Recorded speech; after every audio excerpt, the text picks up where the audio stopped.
Hi everyone, welcome to the Idaho Authors Showcase. My name is Janet Ravenscraft and I will be your host today. This show will be about authors and their stories. We'll find out about why they write and why this book. And then how they write. Do they use a computer, a laptop? Are they longhand?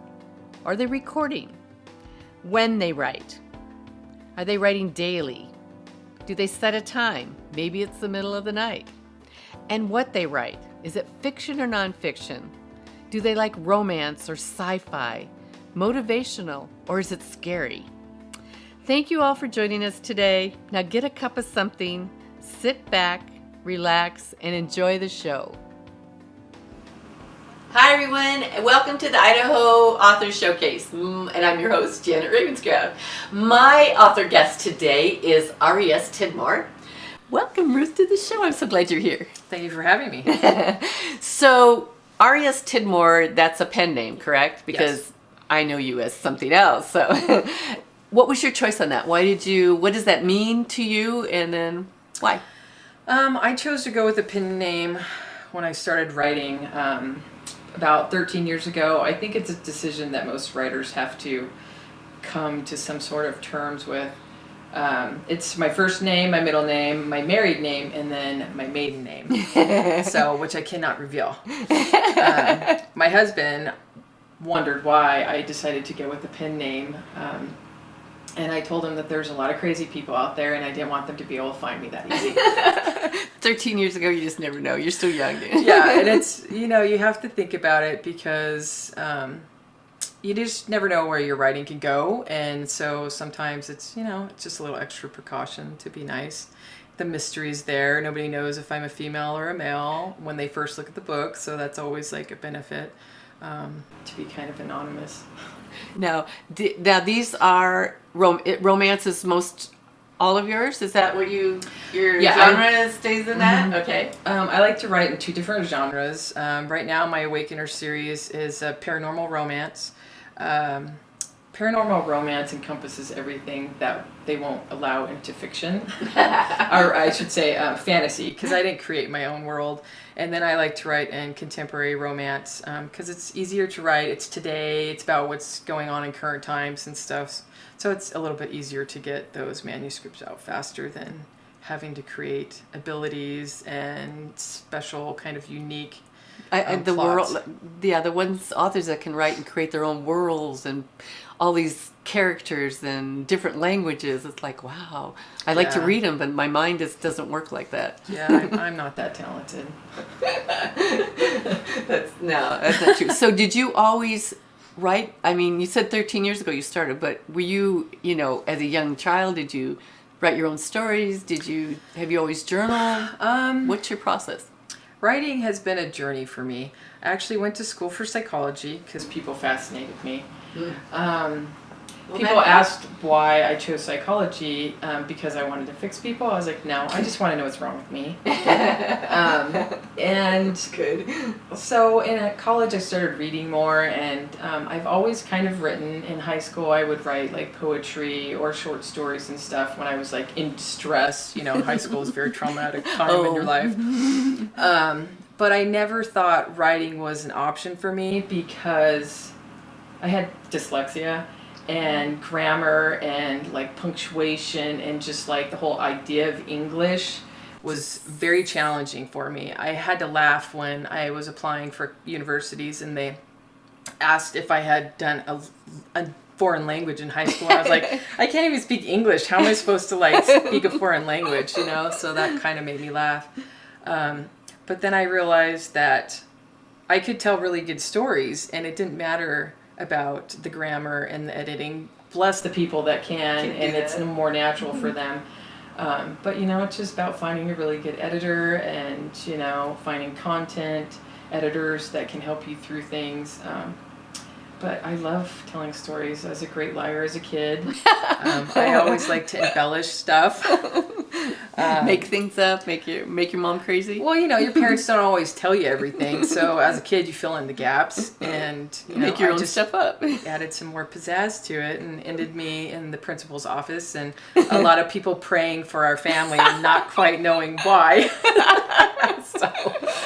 So it kind of just started from there, and then it wasn't until my husband deployed for a 9-month deployment that I finally decided to take the leap and start taking classes and to get in some writing groups and stuff like that. And then I just started decided I'm going to go for it. And so which was your first book?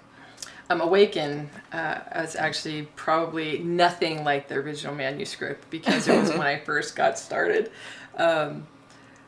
But it was a journey. I had to get through it to really start to discover what I wanted, and as I went through writing programs. And this is the paranormal, correct? Okay. Mm-hmm. So you started out in that realm, that fantasy realm, that you're trying to develop on that side of it.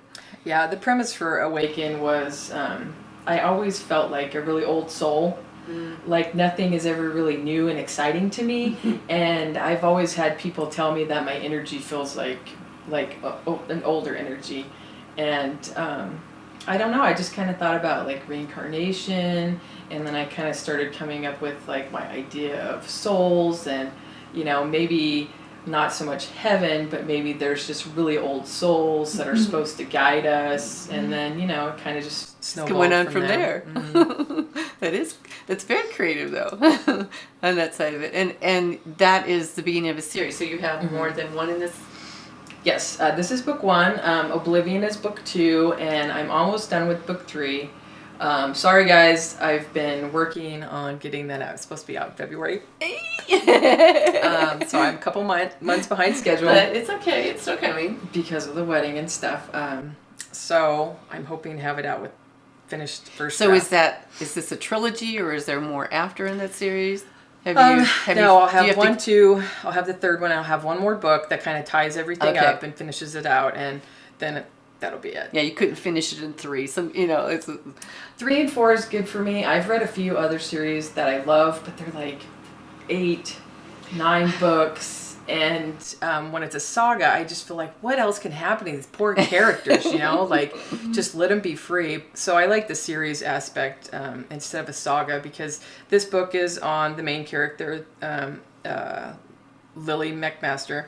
And then the second book is on her brother. And then the third book is on her parents. And then the last book will be on, I can't tell you because it'll give away, That's right. on the last 2 main characters that you see pulled together for their story. On the end of it. So, and see, my favorite reading is I like to read trilogies for that thing. I like to have the story go past the first and second book, and then I want to wrap it up. Yeah. And then now I'm ready. But the other thing is, I don't want to start one until all 3 of them are written, because then I start them and then I get to the end and then I can't go anywhere. And I have to wait. Then I have to wait. It wasn't until after I'd been writing for a while that I had read, a lot of marketing books and stuff like that, and it talks about that you should write the whole series, like all the books, and then you can release them within a few months apart of each other and really get the momentum going for sales and stuff. And I was like, oh. Yeah. Well, that's too late for me. I was like, maybe on the next one I'll take care of it. And most people don't, because you're trying to build on that. So do you have any other genres you want to write in? So this is... I don't think so. I think I'm pretty happy where I'm at. I like the suspense thrillers, which you can kind of incorporate that into any genre that you want. I'm really plot based, even though my stuff is romance. I like a good story, And I think women in general and most readers want a good story. It's nice to have 50 Shades of Grey, but that's just not how I write. So some people roll like that, not me. Yeah. I read that, and I was actually on an airplane. This is my story about that. I was on an airplane at some point, and I'm reading, and I'm going, oh my God, I can't read this in public. I'm closing it up. It's like, I just can't read this in public. I had to put it away. You're like, woo! It's just like, who's going to see what I'm reading? No, they can't read this too. So. That's one of those ones that you slip a different book cover over it. So it was it was even on my Nook, and I was like, okay, it's just, and I got it in the biggest print I could have. Like, all right, I gotta shut this page off. So never wanted to write your story Your personal story? I think I have a side project, but I don't want to even touch it until I finished my Verbeck series, which are 3 short stories in this one book, which I was good with that. And then once I finished the Awakener series and tie that one up, I just have my military romance, which is the Managing Mayhem, inspired by Jason, my husband. I love I this. think I might do it tandem with finishing up the Managing Mayhem series. And that's But it's not my story, but I think that the character will be a reflection of me while in high school and dealing and blooming and growing, with all the self-discovery kind of stuff. Well, and don't you, I was going to say, aren't your characters, most of them, somebody you know or some part? There's going to be parts. Pieces. Pieces, I was going to say, and pieces of yourself. I mean. Yeah, and pieces of myself. I'm just going to say, I think most writers, or they're complete opposite of what you would like to be, like you take what that you alter are ego. They're either the complete opposite or better. I love the Rose comic because she comes out as that, she's this mom thing, then she comes out with her biker hair and all that. That's my favorite comic, so that alter. Okay. Now, let's take a break. We're going to take a break for a minute. We'll be back. Right. We'll be back.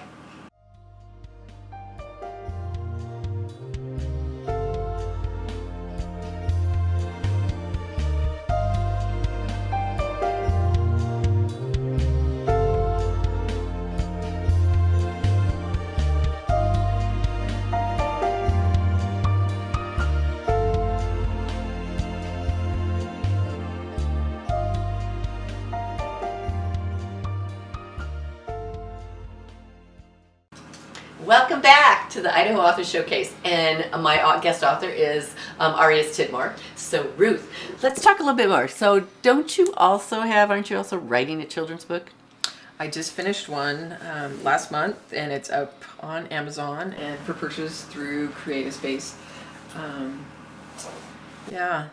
So how'd that come about? What was the reasoning for that? Because that's kind of a big jump from romance, paranormal to children's book. So must it be a special project, or? I think if you're a writer and you have children, they're gonna suck you in eventually because it's really not fair to not do something for them. Something you can actually read to them. Yeah, because my stuff I can't read. Yeah. My niece asked me many times, Auntie, when are you gonna write a non-chapter book? And I was like, I don't know, maybe eventually. And so one day I was in the car with my daughter, and she was having a tough time going through volleyball tryouts. Oh. And so what started it was she kind of comes out to the car and she's a little upset, and she kind of tells me what's going on, and we're driving, and they struggle with the dynamic of, unfortunately this is when the age she's in middle school, and they start to develop the mean girl kind of thing, and trying to fit into their group. And there's a girl that they used to be friends with, but then the segregation kind of starts to set up, and the groups are being formed, the cliques, and and so one of the girls that was a friend kind of turned on her, and I was trying to get her to move past that, and I was like, if the purest magic that you can have is kindness, because you can spread it around kind of like fairy dust, and you can watch it grow, and it can be this amazing thing. And she kind of looked at me like I was crazy, but then I was just like, the writer light bulb goes ding. I was like, wow, that'd make really good children. Ding, ding, ding, ding, ding. So that's kind of what inspired it. And of course, it has to have a good plot, and you have to have a good meaning for the kids. So everything turns out fabulous in the book. And of course. Well, so I call it the purest magic. I like the title. So you can have different genres, and it feeds off of different parts of your brain and different parts of your soul. So I like that. I think future authors and other authors and writers will appreciate that, because okay, so that does make sense. I'm not making this stuff up, or Oh, I know. I think once you get in one genre, people kind of can get stuck. Uh-huh. But I mean, like, look at Nora Roberts. She jumped, and she's like a huge author, and went from romance into mystery and stuff. And it's just where your passion's at. You can write in every genre if you wanted to, as long as you learn the rules to each genre and, the formula, then go for it. Why not? Well, and it's finding the audience. You can always find an audience for all those difference, because the ones that read your children's book aren't necessarily going to read your romance. Yeah. And when you write that, personal novel of the life of Ruth. Yeah. I've just noticed with paranormal versus contemporary romance, some people are like, paranormal is not for me, but I love your other books that are contemporary, and I can't wait for the next one. That's exciting. But then I have ones that it's the reverse, for the paranormal. They're like, yay, paranormal, contemporary romance. And that's it. So there's an audience for each one of them. Yeah. Your readers for each one of them. Which that's the coolest thing about being an author and about being a writer, is that what somebody will read mine won't read yours, or what will read yours won't. Like, I don't want to read that story. So yeah, that's cool. So how do you use how do you do your marketing and advertising? So how do you use social media, and how does it work? And I know it's a constant job, is what I found. Yeah, you have to have balance. I'm not on social media as nearly as enough as I should be, but I'm okay with that. I feel that when I do post, that it's meaningful, and that you have to find that balance where you're not bombarding your followers, and you're still being friendly and inviting them in to see your life and how normal you are. So do you have an email list also, or do you send out like a newsletter or an update? I do a newsletter once a month. Okay. And I like to do blog posts, because in a lot of the marketing stuff that they teach you is, you have to have content. You got to bring your readers in. And I'm a fiction writer, and I write romance. What kind of content can I give? Because they're like, you should write about how to write. And I'm like, but everybody does that. I don't want to be that person. So I actually come up with short blog posts on my characters, backstory. Do excerpts. Yeah. I've done that, but I really like to come up with something new, like maybe like a side view from like when the book's going, you get to see something that happened, or where the book leaves off, you can pick up on the characters. And I like the words. The backstory part, because that works, and blogging is another one of those things. Mm-hmm. So do you do Instagram, and you do Twitter? I don't do Instagram. I probably should, but I do, the big ones. I'm on Google Plus, and I'm on Facebook, and I'm on Twitter, and I'm on LinkedIn. And they're all different. They're all different audience, and they're different. You're each one of them. You have to kind of program to that specific. I probably because the millennials to the LinkedIn are the professionals. So you're So you gotta be careful what you put on everything. Oh man. I like to tweet. I'm still figuring out Twitter. Like having the short bursts as a little you really gotta be like witty and fast and get something out there. Facebook I like because you can be a little bit more personal, and you can put a little bit more on it. But you're still with Facebook they keep track of it, and 7% of your your friends actually see your stuff. I mean, they gotta like stuff. Everybody has to like stuff. If you don't like stuff, it kind of disappears, which Facebook has their rules, and everybody, I mean, it's their product, so they can do whatever they want. That's right. They can have the rules as long as they don't make me pay to promote for just a single post without saying that I want to promote it. That's something that they talk about doing. Just don't say it. Yeah. So, and I think it's only going to keep changing. Oh yeah. The way we promote and the way we advertise, as especially depending on what age group you're trying to. Your target. So your ideal. Who is your target market? I mean, are you looking for millennials? Are you looking for middle age? Are you I'm looking for everybody. Yeah. You're looking for that child. Yeah. The one that wants to read to their kids. I mean, they're all out there. So that portion of it is just trying to keep up with it, trying to keep that focus going. So I get that. That makes sense to me. So socially, where do you see your books fit in? What do they fill for people? What do you mean?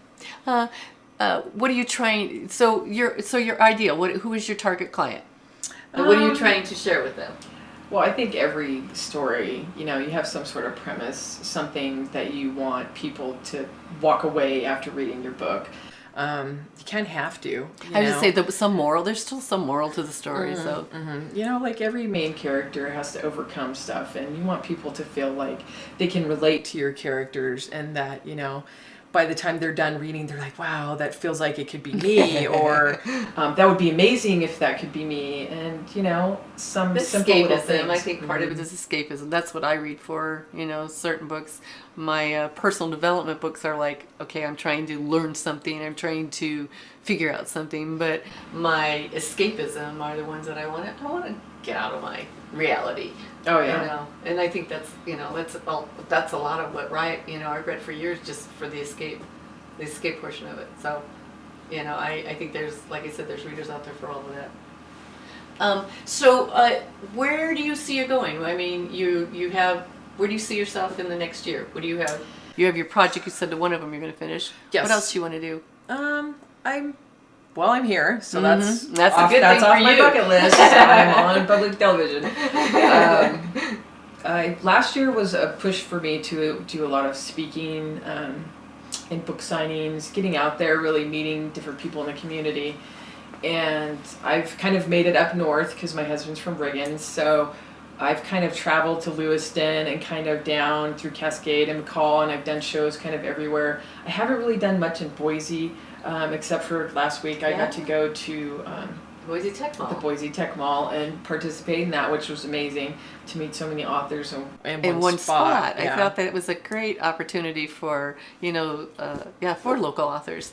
And it was nice of the Boise Tech Mall to do that. And so that was fun for you then. Yeah, so that's one thing, to get more involved in just the community and being around here instead of, going. Well, and you're new to, a year? 2 years now. 2 years now? Here. Okay. Yeah. You've only been here a couple of years, so it's hard. It's hard to figure out where to share, and then of who to share your stuff with. Yeah. So. Yeah. And you have family and kids, and that all takes up enormous amounts of time. So.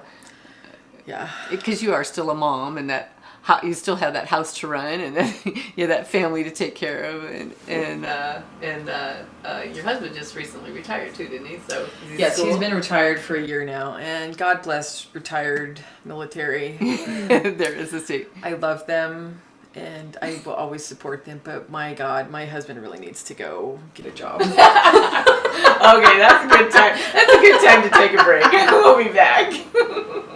Thank you. We're back, and I'm here with R.E.S. Tidmore. So Ruth, let's talk a little bit about book covers and the creation. How did you come up with your book covers? Where did you create those yourself? Did you use them? Yes, I did. I went through a couple different covers for Awaken. I actually had the first one done for me, and I wasn't, unfortunately, very satisfied for that. I think when you're an indie author and you have so much control over everything, you have an idea in your head and the visual, and some people can come up with way better ideas, don't get me wrong, but so this is what I came up with, and then Oblivion. And I just kind of started learning Photoshop, trying to take some classes on it, read some books. It's a big feat to try to take that Photoshop. I agree, and I think that's probably one of those things. I think it's harder to get the cover done than, like I said, most people said, to write the story. Well, yeah, and if you're writing a series, you have to think okay, what element am I going to carry through each cover, because you have to have your series be distinguished as, oh, that kind of looks like, and then they pick it up and they're like, oh, it is, Is that part of that same series? And so you kind of have to have a feel that you want to carry over. For my Awaken one, I have an eye that comes through on each book. And I already have the cover for the next book out. It's a little different. It has a little bit more browns in it, so I have to tone it down and make it a little cooler so that it matches the rest. Matches and rolls with the other two on that side. It's really just finding that one image that really like speaks to you. And you know what it is, so it's hard when you're using somebody else and you're trying to explain, I want it to do this or I want it to do that. So I get that part. That's great that you've taught yourself that and you can figure it out on your own. One of the best things I could say for covers is to go on some of the, when you can purchase the images, like I go to Shutterstock and Dream, Steam, and I look at a lot of their stuff. They have a lot of free images, so if you're kind of not sure, you can go in and look at those images Kind of and play around with download, them. and then just kind of see what else is out there. I went and looked at a lot of different covers, and went in the bookstore and just kind of looked at all these different covers. I was just saying, you and I did that when I was writing my book. You said, let's go look at book covers. It'll give you an idea. Yeah, and you know, you just gotta kind of go from there and get an idea and and don't be afraid that if you're doing a cover and you don't like it, you know, like you can change your covers anytime you want. Thank God for Amazon, even Creative Space, you know, you can change your covers anytime you come out with a new edition. You don't have to be afraid. Well, that's it. Well, let's, kind of my last question for you. Share with the audience, what would you suggest and what would be your best recommendation to new authors for writing, and or ones that have written but haven't published or haven't been able to take it? How do you take it to that next step? And just give me your best suggestion. Just kidding. Best suggestions probably would be to get in a writing group. As terrifying as that sounds, it's really helpful. And the one thing that you'll learn as a new author or writer is you take it as a grain of salt. Some people may not read what you're writing, so when you're in that group, they might have great like editing or content stuff, but if they're not reading your genre, you can't like get upset when they don't like it. That's one big hurdle that I think a lot of writers have to like overcome.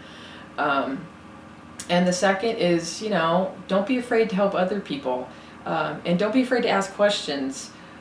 There are tons of books out there that can help you with anything. I've read tons of marketing books. I've read tons of Photoshop books. And GIMP, gotta plug GIMP. It's a free version, almost like Photoshop, for people that are trying to start making their own imaging and just for formatting and stuff. GIMP is a great resource. Well, that's great. I really appreciate it, and the audience is going to appreciate that. And so I thank you so much for being here. I've enjoyed this conversation, and I'm sure our readers have too. And I hope you all will have enjoyed today's show and that you will come back and join us again. Thank you all, and have a great day.